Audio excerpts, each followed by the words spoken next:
Good morning. Happy last session of our 2020 Top Cut Beef Contest.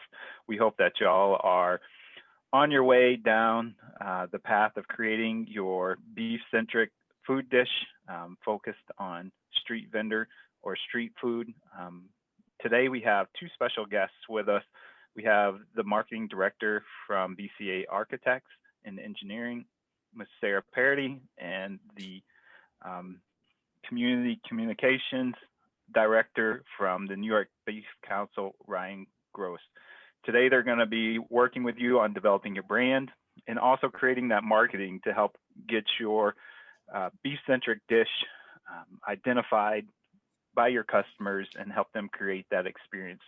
For those classes that have joined us, thank you for joining us today. If you have any questions during the presentation, please put them in chat and we will definitely ask our presenters those questions at the very end of our session. We will also have an opportunity for you to ask some questions live. So Sarah, good morning. How are you? I am great. I hope everyone is good today. Thank you. We look forward to your presentation. So we have our beautiful food dishes and we're looking to start creating our marketing plans. What do we need to do? What's our first step? Where do we go? We have a dish, we have an idea. How do we make it relevant to our consumers? Well, we have to start with the brand, what kind of packaging you're going to do. Then we also think about, once we have our logo, our design, our color, you need to also think about your about us. So you need to have your 30-second elevator speech ready to talk about your product, what it's about, why it's going to benefit the consumer. And then once you have your 30-second elevator speech, then you have to think about, where are you going to market this? What marketing vehicle, the branding vehicle, are you going to use? Whether it's a website, is it going on a store shelf? Is it going to be on a freestanding kiosk? Are you going to use social media? All of these are your branding vehicles. So your brand, your logo, your packaging, your 30-second elevator speech to sell your product. And then how is it going to be used? And then the other thing is, where are you selling it and how much it's going to cost? All of these are the 4 Ps of marketing. And we'll go over that in a second. Do you want me to share my screen?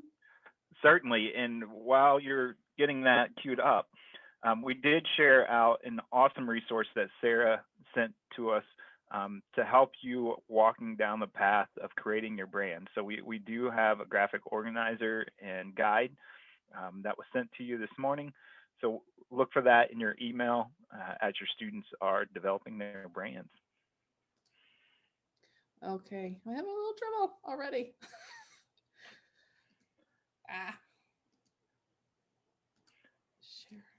Okay, can you see my screen?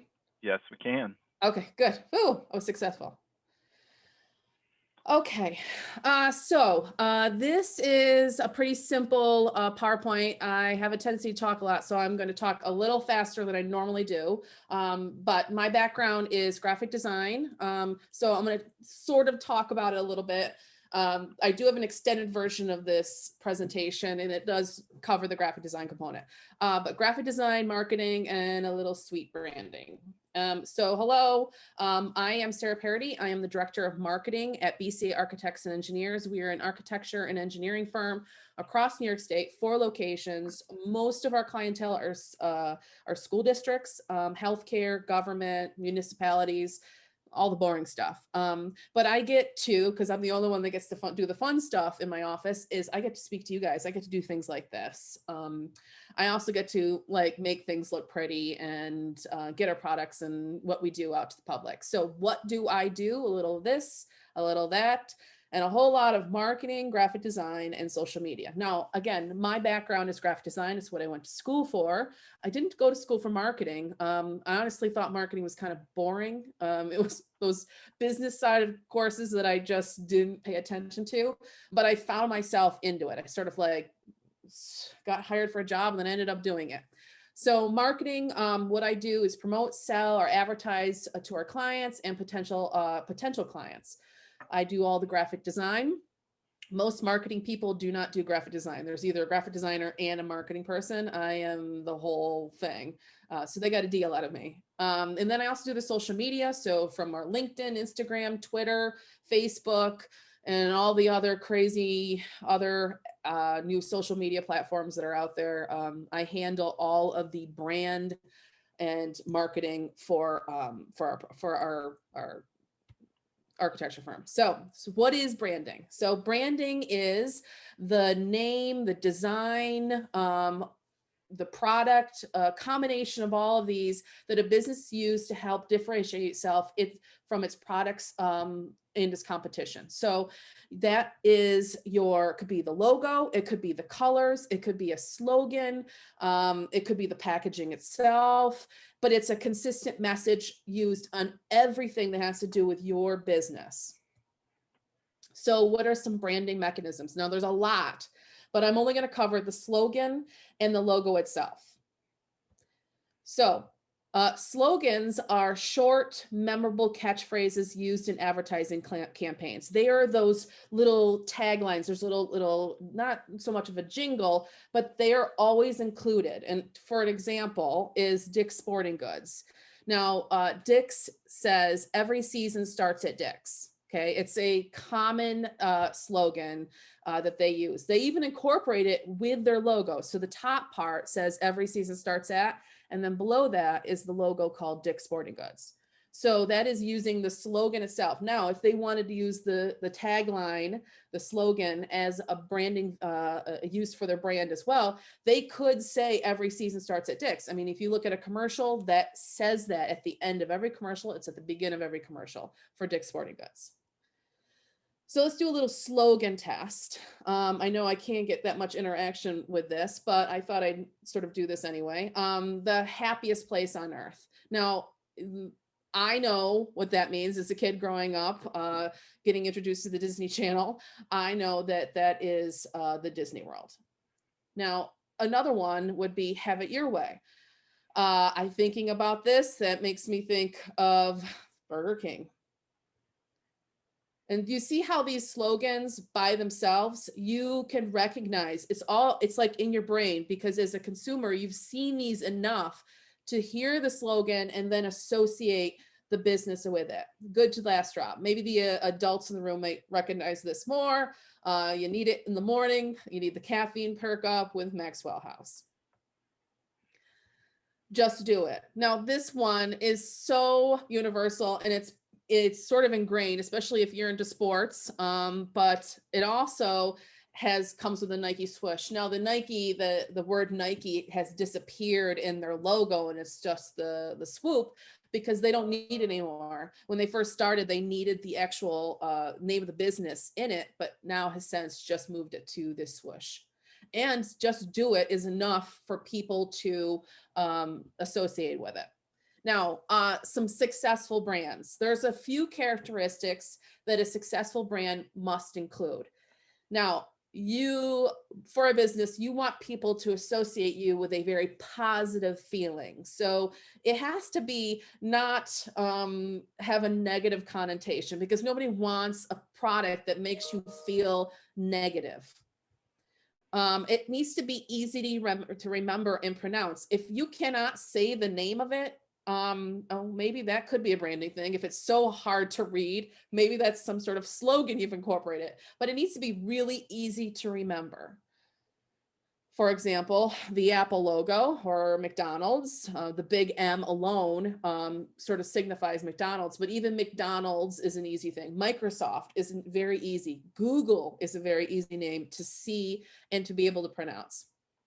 It needs to be really recognizable. It needs to be easy to, put on any type of packaging, any website or on an advertisement, and for it to be easy to recognize. The one thing I always have when somebody asks me to do a logo is they add all this stuff, and then I have to explain to them when it goes onto a website or on their product, it's going to go down small. When it's even small, like a 1 by 1, it needs to be recognizable. So the image needs to be consistent with all of the rest of your product lines, your entire organization, or even maybe the location you're in. Now, if your product is only going to be in a 2 hour, 3 hour range, you need to keep in mind the type of location you're at. If you live in New Orleans, you want to have sort of that Creole Louisiana feel. You want the product to match the type of clientele that are going to use it. And maybe you incorporate the fleur-de-lis, which is very recognizable in the New Orleans area. So it needs to also be legally and ethically permissible. You do not want to start off on the wrong foot, particularly now in war society, that it is not appropriate. So let's do a little guess the brand. So this one is extremely recognizable. It has not changed in, I'm saying 30, 40 years. It is the Pepsi logo. Instagram, very recognizable logo. And it's interesting that now that's more recognizable. Before it wasn't. And Subway, the big S. And it's interesting, you can see, think of a subway, in New York City, the arrows are a constant thing when you see it. Oh, it's moving on without me. And then here's another one is MasterCard. Starbucks. And an oldie but a goodie, it's PBS. Now they've changed since then. They actually just finished up a brand new rebrand, but the same face is still incorporated in the new PBS logo. Now this list is a little older, but it's interesting because this is pre-coronavirus. Now, post-coronavirus, I'm guessing there would be a completely new list of top brands. Apple might not be on the top, but something like Zoom, what we're using right now, maybe one of the new top brands. But looking at the list, you can easily recognize the logo for the Apple, the Google symbol, Amazon. Even now, Amazon has removed the Amazon component, the name. They don't need anymore, and they use the icon itself, that sort of half arrow smile. Microsoft does the same. You don't need the Microsoft words anymore. The 4 block squares works as well. Okay. So a little bit background of my branding experience, and oops, I'm going the wrong way here. So what you do as a graphic designer, so I'm going to go backtrack before I became into marketing, is I did a lot of logos. And the first thing I always do when we're creating your brand, so we're going to go back to your brand, is to do the thumbnail sketch. So get a good piece of paper. And what I want you to do is I want you to start thinking about what your icon is. You may have already come up with it already, but it's a good idea to incorporate the icon itself. And maybe for this one, it was power up. The up part became the icon itself, and the word power stayed a text. So we're going to incorporate the icon, and then we're going to associate some text to it. And so what I want you to do is I want you to start sketching out little thumbnail sketches on a sheet of paper, 5 or 6 good ones that you want to use. And from there, that is the basis that you're going to use to jump into the next one. Now, funny thing is I can't find the Power Up logos. I can't remember why I can't find them, but I don't know what happened to them. Anyway, so I moved on to, this is another example. This is the second round. So I took my thumbnail sketches. I'm not showing you my thumbnail sketches for this one, but this is Rocky Top Photography. She wanted Rocky Top mountains, and she wanted to have a feminine feel. It also needed to be sort of an emblem-like, so that she could watermark, do a clear sort of opaque version of the logo over top her photography. And so I made her a bunch of different options, and she gave me specifics of what she wanted, but I, as the graphic designer, wanted to give her all kinds of crazy ideas. She ended up with this one. And as you can see here, this is the watermark version. These are some of her photos, actually. And so this would overlap her photography or be in the bottom left corner. This is her brand. Now, I gave her a few variations of that logo, so she can use them on any branding vehicle that she would like to use. So it seems like you're really trying to develop almost like a lifestyle behind your brand and your logo. Yes, definitely. For her, she wanted, she created these beautiful sort of wraps around her photos. She wanted her website. Her website had this sort of flowy softness to it. So I wanted the brand to have that same feel and emotion as her style. And even her style, all of her pictures were these beautiful open spaces. So I also wanted that watermark to work as well. So going from the brand, we have our brand. Maybe you decided to go with a slogan. You have your business name. So now we have to market that brand and that slogan. So this is where you bring together all the needs and wants of your consumer. Now at this point, we need to figure out who are we marketing it to? And we want our product to best serve and match them. It always does this. Sorry, every time I press enter, it doesn't work very well.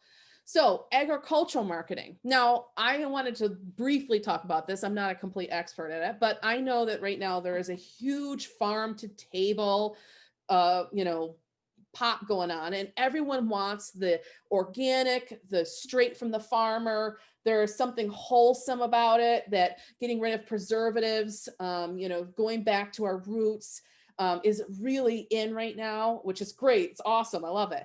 So this is where your marketing covers all of the involvement of moving from the farm to the consumer. So I feel like you have more opportunity to market your product, because the whole line of how many people it takes to get to them, and when it's only you and them, it's even better. It's a good sales point. And honestly, it's also a way to up your price a bit. So marketing is not just advertising the sales. It is everything from public relations, getting the news to the press, being the face on all the television in the morning.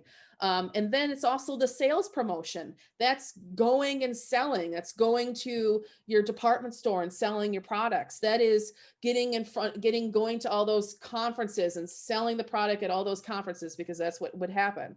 And then it's the advertising. It's whether it's on TV, radio, it's in print. And then the social media component. I mean, this is newer, but it's still, it's pretty prevalent right now. So social media would be, advertising on Instagram, which is the biggest one right now, some Snapchat, doing a Facebook ad. Oh, almost clicking on me. And then also have to think about pricing. So I was told by my dad a long time ago that I was always afraid to price myself as a graphic designer, because I'd be like, oh, I need to get clients. But he would be like, if you set a price and they really think you're quality and they want you, they will pay whatever it takes to use you. So keeping that in mind, don't be cheap, don't be expensive, but know your clientele and know how much your product would cost.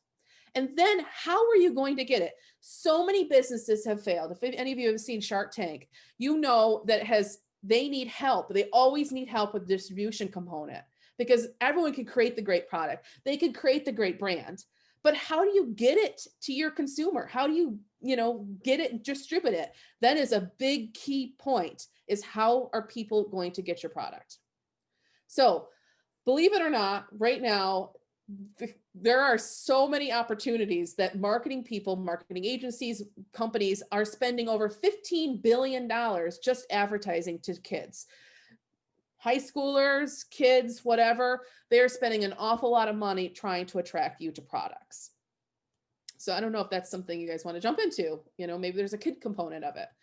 So the main function of marketing is to communicate, to deliver, and to give the consumer what they want. So you want to communicate, give, and then give them what they want. So you want to deliver it. So it's all three things. Now, you also have to keep in mind is the people who work for you, the people who have invested their money and time in the company, and society. Don't create something that will be a burden on society. You want something that will be great and beneficial. So you also want to tout the benefits. And when I said to you, you want your elevator speech, this is you want to talk about how it will benefit society.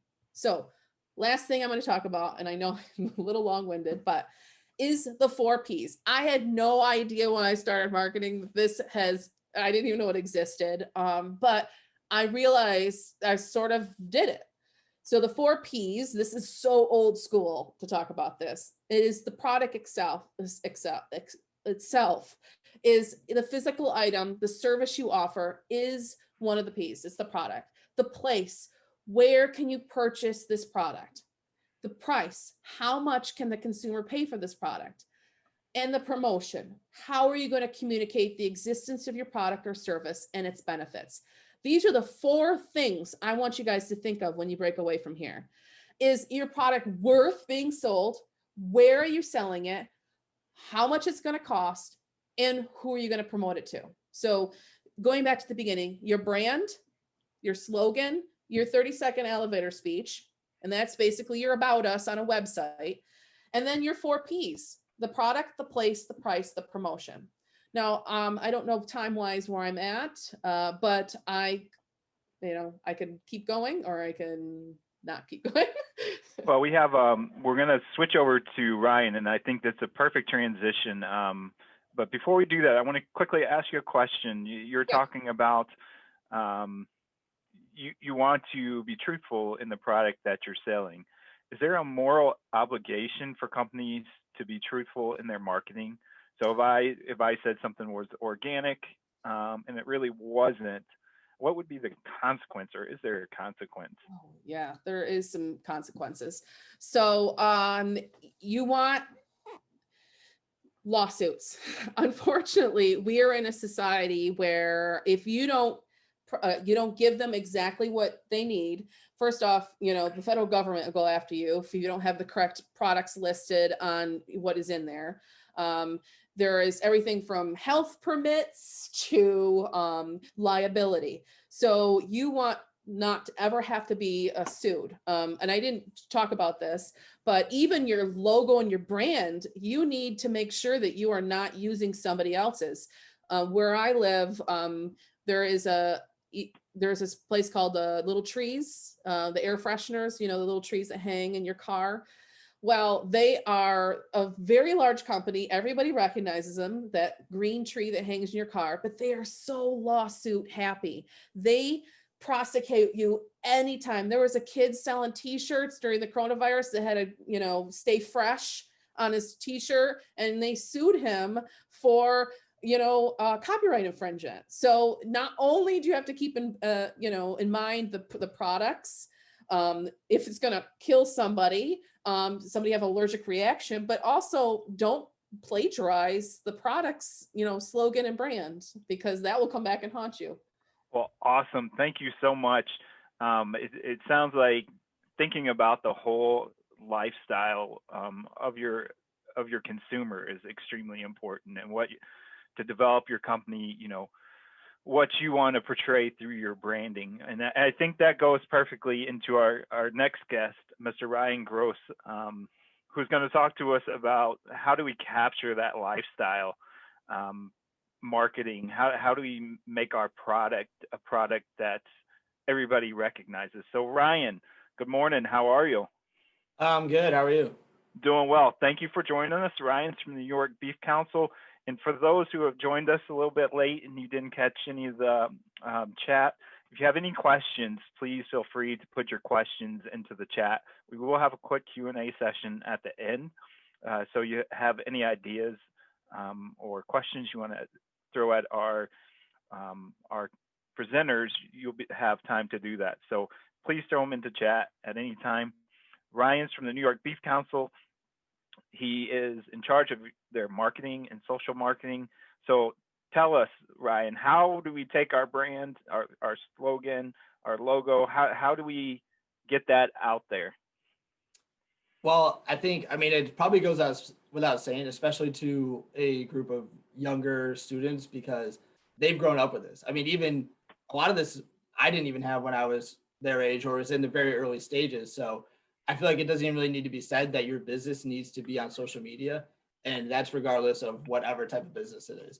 And I heard Sarah touch on LinkedIn for her company, and I imagine her company does a lot of B2B marketing, so business to business marketing. So even if you're somebody who's not selling to your typical consumer, if you're selling from your business to another, you still need to be on there. And LinkedIn's a great place for that. But it's all a matter of what fits and what works for your business. And with this, obviously it's a food, like street food situation. So you're probably thinking like food truck or food cart. So some of your more traditional social media platforms would work great for that.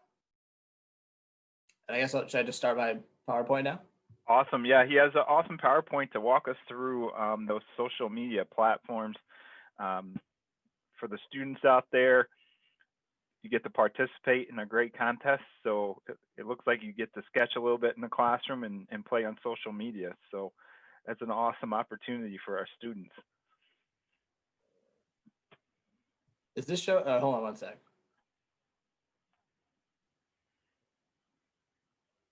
Let me go back to. Sorry, I got 3 screens here. I'm trying to figure out which one to share. Oh, you had your PowerPoint up. Oh, was it good? Or Yes, was it sir. showing like kind of weird? No, it was up. Perfect. Okay, cool. Just want to make sure we're doing it right. All right. All right, so I'm just going to begin with utilizing social media for your business.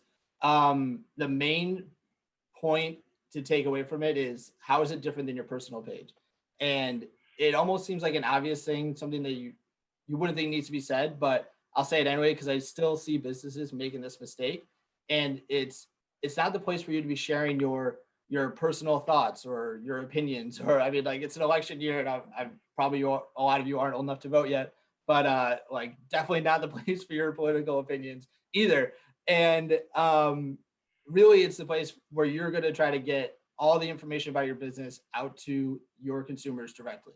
And I would say keep it, some level of professionalism. You can have a fun brand, but still be professional. And there are brands that lean a little bit, too far one way, and then you don't need to be ultra conservative either, because then it's kind of boring. So that's something to keep in mind when you're planning your social media, like calendars and things like that. And that kind of leads into my next point about planning posts. So you're trying to, when you're setting up like what you want to do and what you want to communicate to your consumers, you want to plan what the theme of your post is going to be, and what days you want to post, what times, what all these things factor into what your social media plan is going to be. So for instance, here at the Beef Council, I have a national day calendar on my wall here. And that's something that we kind of play off of all the time. We try to figure out how we can fit the story of beef into these national days. So for instance, we post a lot of recipes. We're very food focused here. And coming up, there's National Donut Day. And you might not think like, oh, how could beef fit into donuts? But I mean, I'll give a little teaser for you guys. I have a post in there with a burger that's actually using glazed donuts as buns. So you can think about how these things fit into your story. And it's really helpful to have something like that. And it doesn't have to be national days. That's just something that we do. So be thinking about like, this is something definitely an overused term by me, but like what are things that are adjacent to your product, and see how you can kind of make that fit. And it gives you like a really unique perspective and really unique content for your consumers.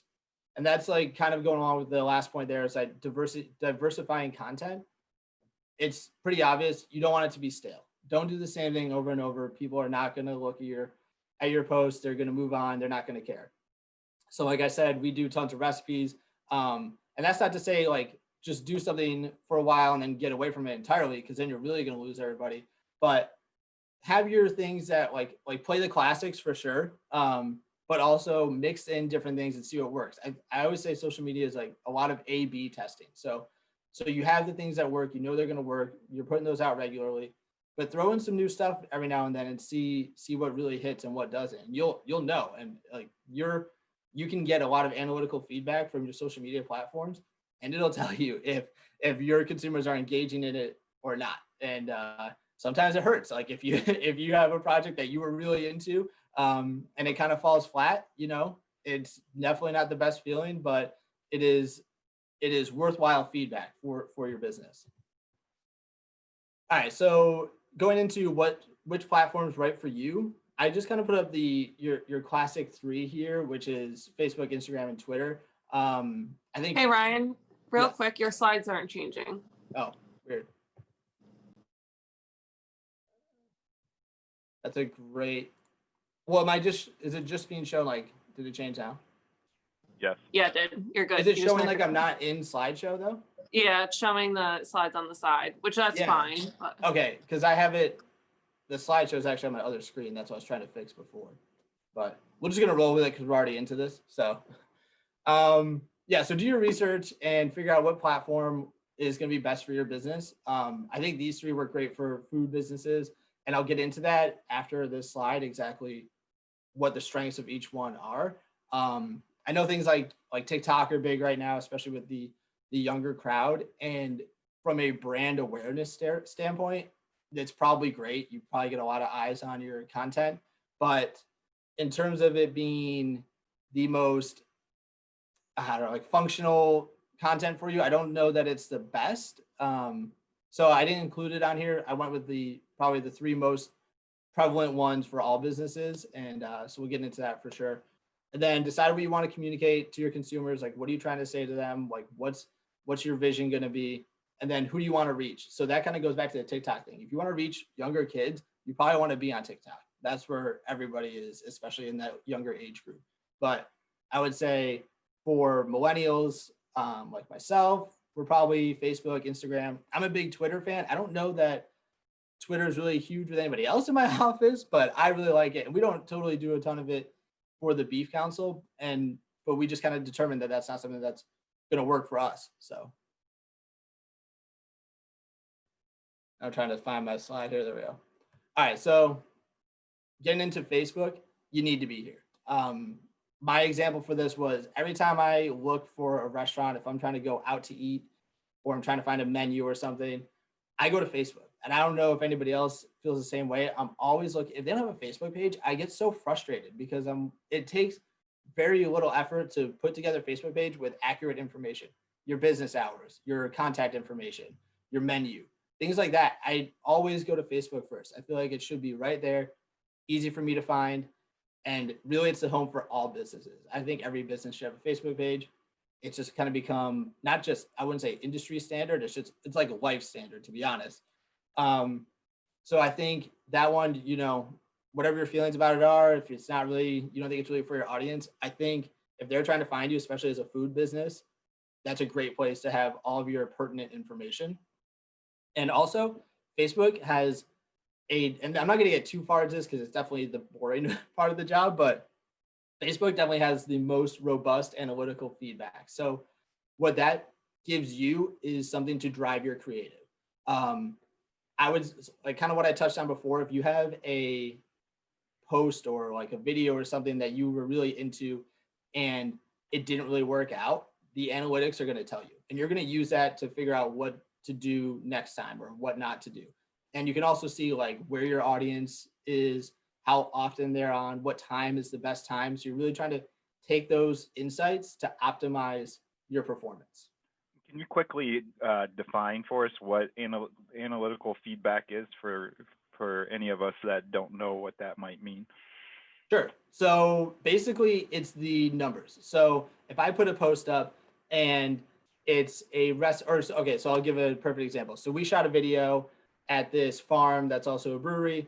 I was way into it. I put the post up, edited the video, loved it. And the engagement, which is like your likes, comments, and shares typically, was kind of low. I didn't have a ton of likes on it, didn't have a ton of comments. So I could see that in Facebook. You can see it right on the left side on your business page. It says insights. If I go to my insights, I go to the post, it'll show how much the engagement, what the rate is, what the reach is. And those kinds of numbers are what analytical feedback is. I think that's probably the easiest way to describe it without getting too far into the weeds, because like I said, it's probably a little bit too in depth for this project. But if you were to pursue some kind of career in this field, it's definitely a huge part of the job, and it makes all the difference in the world, because it really does determine for you what works and what doesn't. So does that answer your question? Well, yes, sir. And that, so this helps you shape the direction of your marketing. Absolutely. So we rely heavily on it. We report monthly on our performance, and it's literally an Excel sheet of numbers. And we have kind of highlights of what was our best performing post, least performing posts. It's going back to that A/B testing thing. Like I said, you're constantly trying new things, and those numbers are really going to tell you what's working and what's not.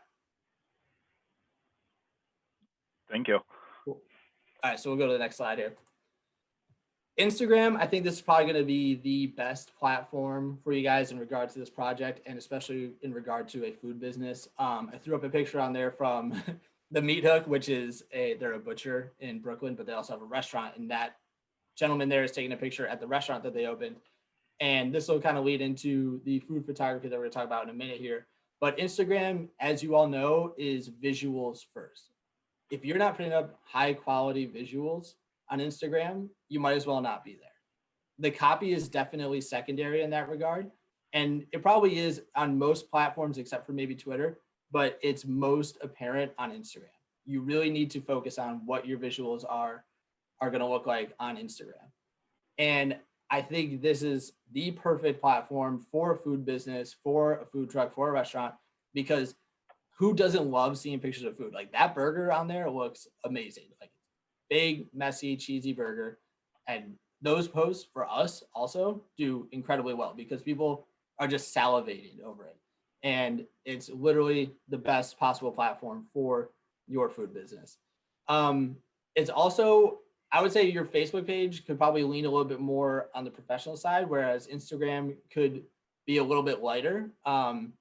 So you can really use it as a way to highlight the back end of your business, kind of like the behind the scenes stuff. So you could showcase like, you know, maybe your chef is cooking something, you throw a picture up of that, or like you're introducing members of your team, you know, like, oh, here's Catherine, you know, she's working today, she does this.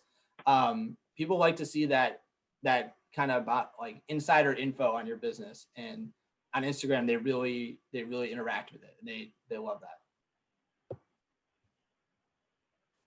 So Twitter, all right. So Twitter is maybe not necessarily the best in terms of like communicating your food, but if you're doing something like a food truck or a food cart, what I recommend is using Twitter, especially if you're going to be at an event. So the way I envision is, say you have a food truck and you're set up as a vendor at like a music festival or something. That festival is going to have its own hashtag, and you would be fools not to take advantage of that hashtag and post and communicate with the people that are there. Say like, oh, we're over by, you know, the third stage, right of the third stage. You're jumping on that hashtag. It's real time. You're capitalizing on a current event. And that's where Twitter really shines. It's very, very current and real time. It's great for current information. You're jumping on those trending topics. And that's where you would really capitalize from a business standpoint, is, like I said, like being set up at an event. So, and I would say from a street food kind of business, yeah, you might just be on the corner somewhere set up regularly. But I think a lot of those types of businesses are really making their money doing events. So Twitter is a place where you absolutely need to be. And it's great to be conversational on there because it's definitely more text heavy. So you can communicate with your consumers on there and kind of have like a personalized conversation. And that really resonates with people. It really does. And I put up here this example with the moon pie and the Hostess snacks.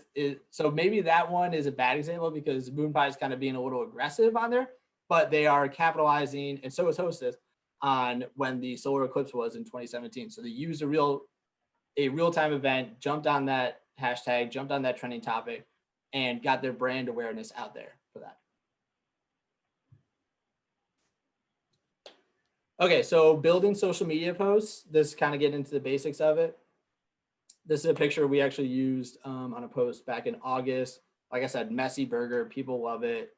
It's, I don't know why people, they seem to really enjoy those kind of sloppy burger things. But anyway, so best practices are kind of like what I was touching on before, is really optimizing the time and the place of where you're posting your imagery and your copy.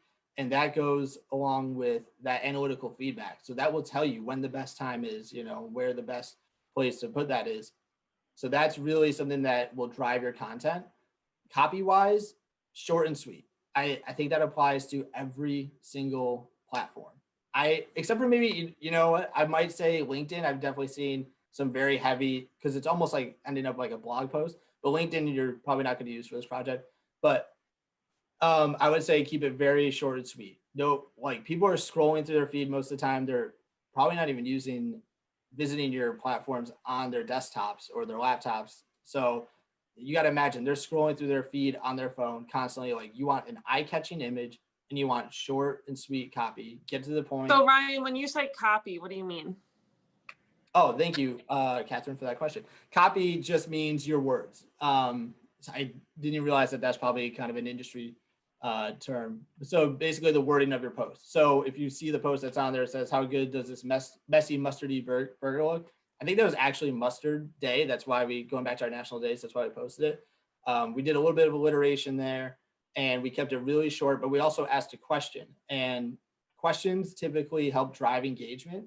I'll kind of get into that on the next slide, but that's a great way to get people to interact with your post as well. And that, I mean, for us, that's like a pretty solid post. That, 59 likes is pretty, I would say that's above average for us. And I'm not sure if we had that many comments on it, but that definitely made people stop and give it the double tap. For the classrooms out there, if you want to throw in chat, why might that post look for you or speak to you?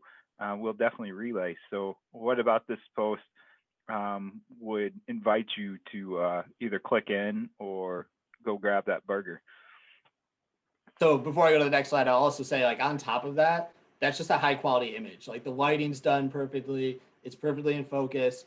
So that's definitely something to factor in when you are producing your imagery for your project is the image can't just be something that you took on a whim. And I'll get into that a little bit coming up. And this is my last slide before I'm going to go do the food photography. So how to drive engagement with your posts. So engagement, like I said before, is your likes, comments, and shares.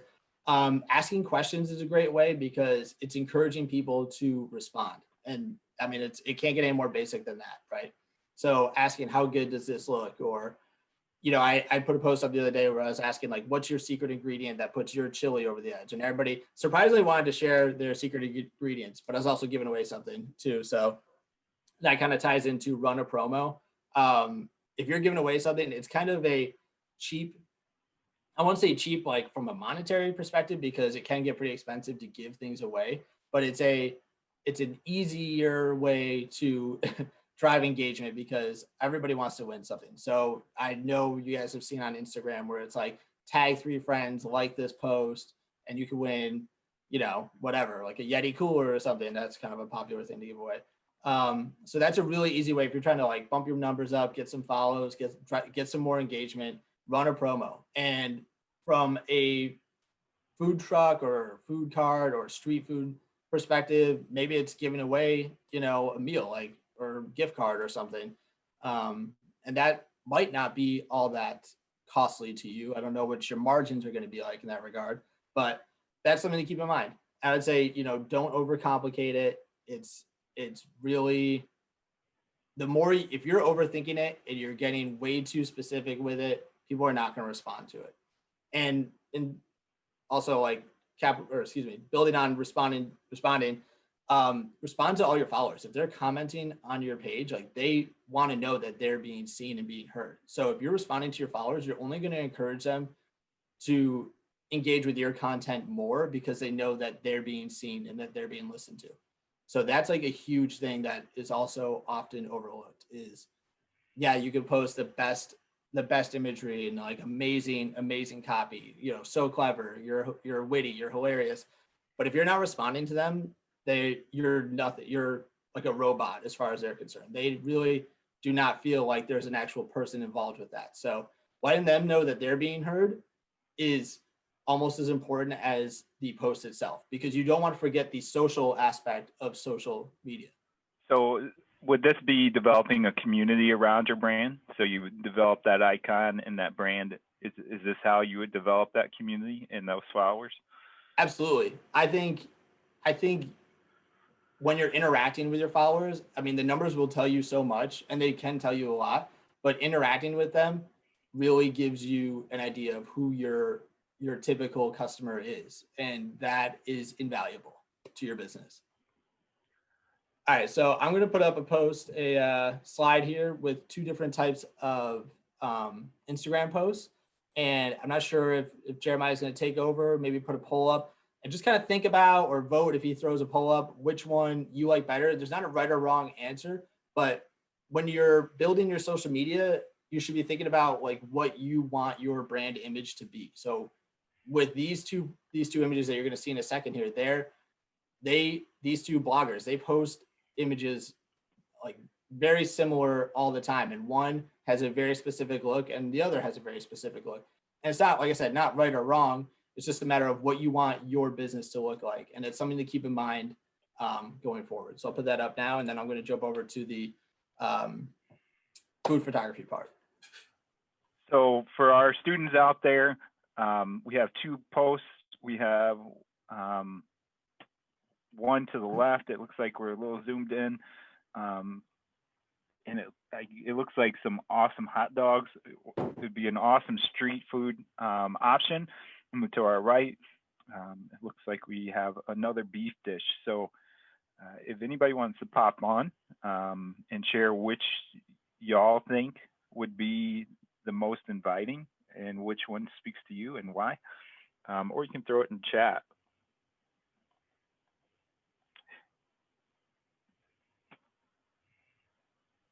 And we have our Lancers. I think they're going to join us. They have a question from Katie Carpenter. The right image is speaking to her.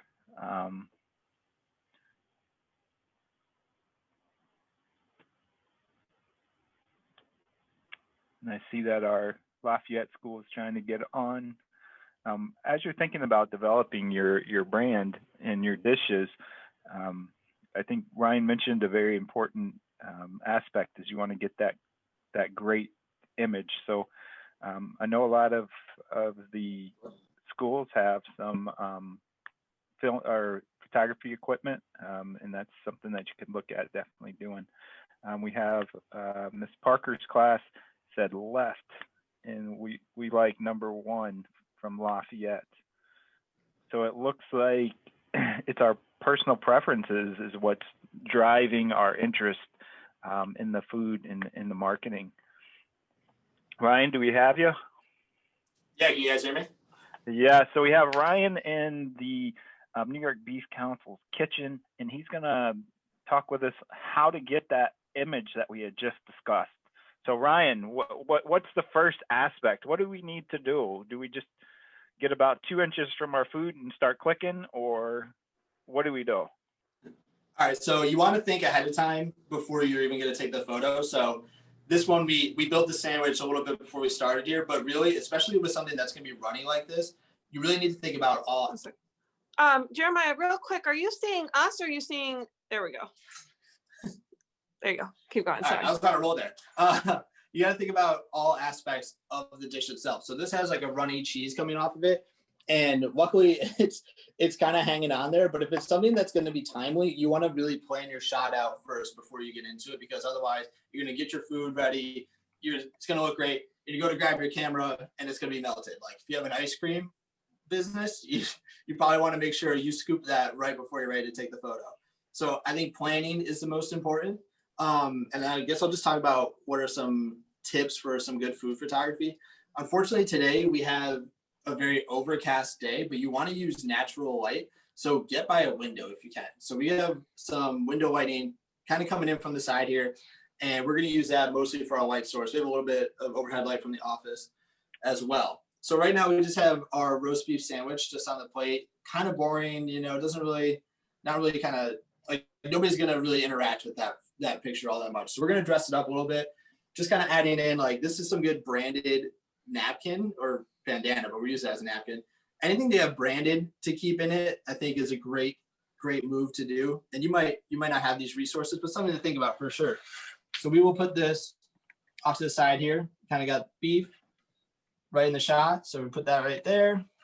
Kind of tilt this. And also if your plate is messy, like get a washcloth or get a paper towel and wipe it off. Like the little things that you might overlook normally, think about, because people are gonna be looking at this image and they're gonna be judging you literally about what your food's gonna look like. So also we just have another I Heart Beef mug here. We're keeping it branded, putting this in the background. I don't have the luxury of having a nice backdrop set up here, but do not forget about the background. if the background is distracting or ugly, that is going to ruin your image. So really think about all angles of it and think about how you would interact with something like that and what you want to see as a consumer. Try to put yourself in their shoes.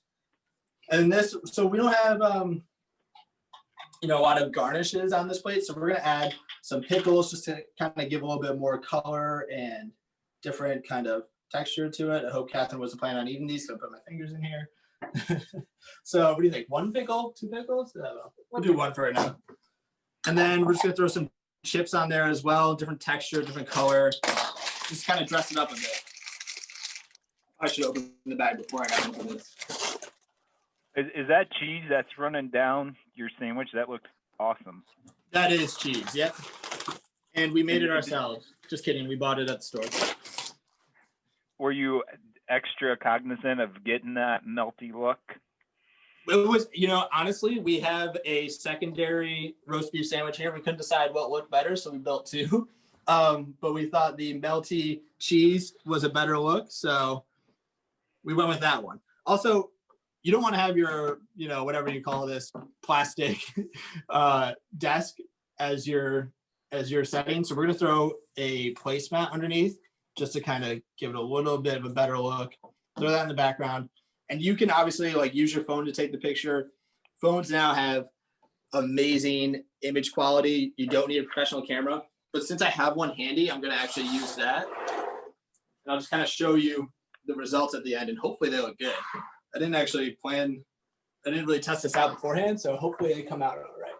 So if I'm trying to get that beef logo in there, I'm just gonna move that and kind of check the angles on that.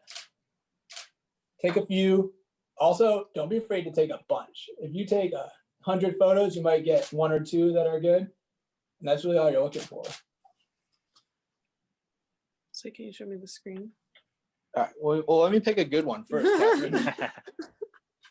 So, factoring in the plain office wall behind it, we've got our photo there with our roast beef sandwich kind of center, right in focus, great lighting from the side. We've got the I Heart Beef slightly out of focus in the background, but they can still see it. Got some more textures there. We got this nice blue placemat there, and there you go. Not much to it. And that's a great opportunity to, in that photo, to interject the brand that you've developed. Exactly. So if you have branded materials, I would say try to incorporate them as much as possible. So when we're setting up to do Facebook Live cooking demos that we do pretty much weekly now, we'll often try to put on a branded apron or keep that mug in the background and just kind of the subtle almost subliminal touches with our brand and just kind of driving that home for all of our consumers. Well, awesome. Thank you, Ryan. That is a lot of help for our students. I know we're running out of time here, but I do want to plug the awesome cooking show that you have via the New York Beef Council. So for those out there who want to get some more details on branding and cooking, or just follow some of the awesome dishes that are made by the New York Beef Council, where can we find that show? You just go to our Facebook page. It's New York Beef Council, and we're calling it Man with a Pan. My boss likes to torture me and put me on Facebook Live, but it is something cool to do, and it's a way of mixing up your content. And for a food business, it would be great to integrate into your content calendar. So definitely check that out if you want. Don't be too harsh. Is it a great way to make it personal?